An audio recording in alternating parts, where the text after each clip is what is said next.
অনেক দিন আগে রামনগরের পাশে একটি জঙ্গল ছিল, আর জঙ্গলের মাঝখানে ছিল একটি আপেল গাছ।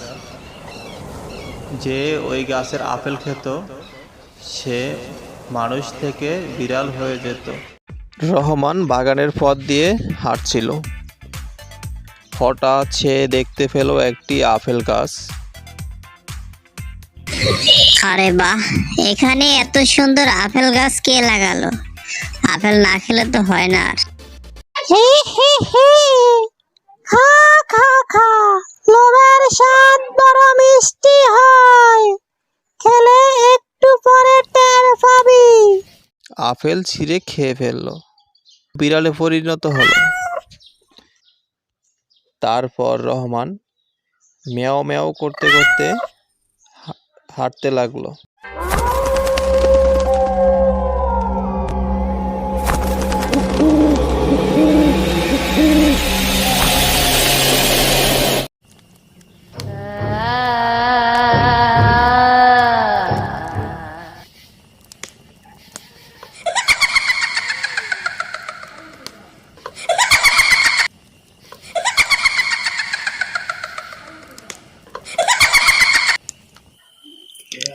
একদিন জঙ্গলের পাশ দিয়ে এক হুজুর যাওয়ার সময় দেখতে পেল বাগানে অনেকগুলো বিড়াল খুব করুণ দৃষ্টিতে তার দিকে তাকিয়ে আছে।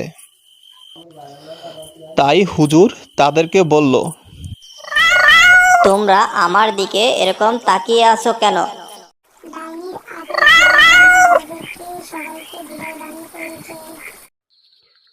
দাঁড়াও, আজকে আমি ওই ডাইনিকে ধ্বংস করব এবং তোমাদেরকে মুক্তি করব ইনশাআল্লাহ।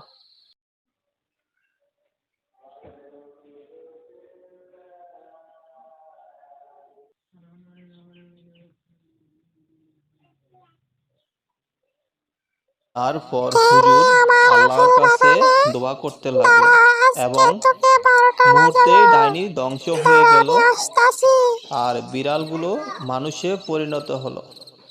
এই রাক্ষসী ডাইনি বুড়ি, তুমি এই মানুষগুলোকে খেয়েছো কেন?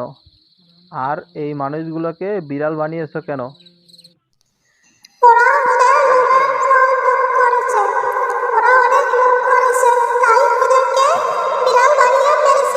তারপর হুজুর আল্লাহর কাছে দোয়া করতে লাগলো এবং মুহূর্তেই ডাইনি ধ্বংস হয়ে গেল আর বিড়ালগুলো মানুষে পরিণত হলো। তো বন্ধুরা, আমরা এই ভিডিওতে জানতে পারলাম লোভের ফল কখনো ভালো না। লোভ মানুষকে ধ্বংস করে দেয় এবং যা সেটা মানুষ কল্পনা করতে পারে না।